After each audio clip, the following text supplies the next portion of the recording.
Sir, Bahraich में जो Mowgli girl मिली है उसके बारे में मानव शास्त्र के अनुसार आप क्या सोचते हैं? देखिए, मोगली गर्ल जिसको कि अभी जिला प्रशासन ने वन दुर्गा का भी नाम दिया है, वो बहराइच जो एक सीमांत प्रदेश तो शहर है उत्तर प्रदेश का, वहाँ मिली है। और मानव शास्त्रीय दृष्टिकोण से उस लड़की के बारे में मैं यही कह सकता हूँ कि ये कोई बहुत बड़ी ऐसी घटना नहीं है। जब भी मानव जो भी सीखता है वो लर्निंग प्रोसेस में सीखता है, अनुकरण से सीखता है।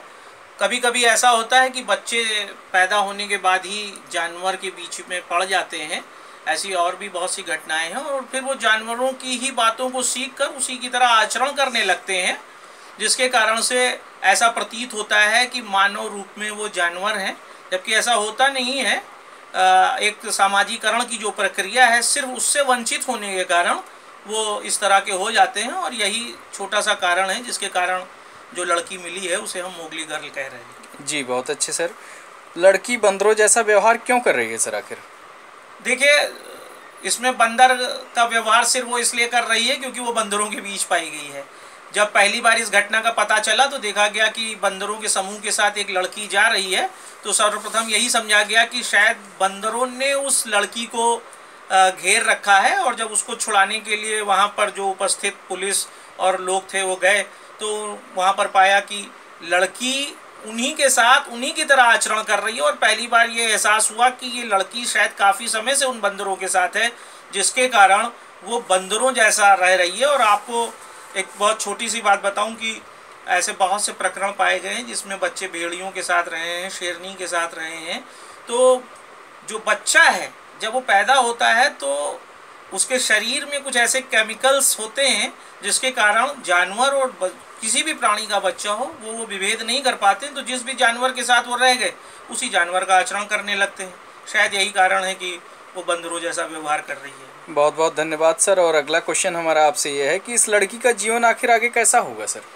देखिए, ये एक बहुत कठिन प्रोसेस है, क्योंकि सामाजिकरण बच्चे के पैदा होने के बाद से लेकर एक लंबा समय लेता है। जब बच्चा अनुकरण के पद्धति में ये सीख पाता है कि वो जिस माहौल में रह रहा है, जिस जगह पर रह रहा है, धीरे धीरे अनुकरण केवल उसके माता पिता ही उसे नहीं सिखाते, जो वो स्वयं देखता है या देखती है उसको भी वो सीख कर उस तरह का बनता है। यही कारण है कि हमारे चारों तरफ विभिन्न धर्म हैं, विभिन्न जाति हैं, और हमारे व्यवहार भी अलग अलग हैं। मानव ही कई तरह के व्यवहार देता है।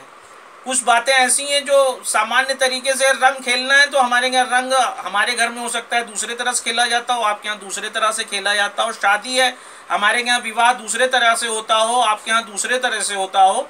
तो जो ये अनुकरण का प्रोसेस है ये जन्म से ही सीखा जा सकता है। और लड़की कितने साल की है अभी तो इस बात की गणना नहीं, लेकिन देखने से ऐसा लगता है कि 10-12 साल की हो चुकी है। तो ऐसी स्थिति में लड़की को सीखने में काफ़ी कठिनाई का सामना करना पड़ेगा, और उसका भविष्य निश्चित रूप से अभी कुछ नहीं कहा जा सकता है। जी, इसी क्रम में सर अगला क्वेश्चन है, क्या ये पहली घटना है सर ये? नहीं, ऐसी पहली घटना नहीं है। मैंने आज समाचार पत्रों में पढ़ा कि मेडिकल साइंस में पहली घटना है। इससे पहले भी बलरामपुर हॉस्पिटल में एक रामू नाम का लड़का पाया गया था, चारबाग हॉस्पिटल पे एक पाया गया था जो जानवरों जैसा व्यवहार कर रहा था। हाँ, ये अवश्य है कि वो बच्चे बहुत दिन तक जीवित नहीं रहे और कुछ दिन बाद वो दुनिया में नहीं रहे।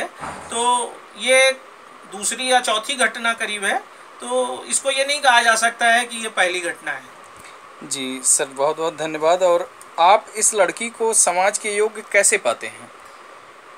देखिए, जब वो मानव है तो समाज के योग्य तो है ही है, कोई भी मनुष्य हो। जब हम दिव्यांगों के लिए जीवन की बात कर रहे हैं, जब हम अनाथों के लिए जीवन की बात कर रहे हैं, तो एक लड़की जो कि कुछ दिन बंदरों के बीच रहेगी तो उसका जीवन तो मानव के रूप ही है और मानव की तरह रखा जा सकता है। लेकिन चूंकि उसने अनुकरण की प्रक्रिया में वो शून्यता प्राप्त कर चुकी है, इसलिए अवश्य सीखने में और सिखाने में दोनों में परेशानी आ सकती है, और हो सकता है कि वो अब मानव के साथ सामंजस्य न स्थापित कर पाए, तो जिससे उसको आने वाले समय में एक समस्या भी पैदा हो सकती है, और हो सकता है कि वो मानव अनुरूप व्यवहार ना करे। तो इसलिए अभी से कुछ कहना बहुत जल्दबाजी होगी। हाँ, ये ज़रूर है कि जो एक नया नाम मोगली गर्ल के रूप में दिया गया है वो समाजशास्त्र और मानव शास्त्र जैसे विषयों के लिए एक बहुत ही अहम कड़ी होगा, कि मानव के सामाजिकरण के लिए मानव के बीच रहना कितना आवश्यक है, क्योंकि एक लड़की जो मिली है वो बंदरों के बीच मिली है और वो उसी तरह व्यवहार कर रही है। तो विषय के कारण और विषय के आधार पर ये जो तथ्य है और जो बात उभर के आई है बहुत इम्पोर्टेंट है। बहुत बहुत धन्यवाद डॉक्टर आलोक शांटिया जी, और हमें ऐसे ही ज्ञान प्राप्त होते रहें। धन्यवाद।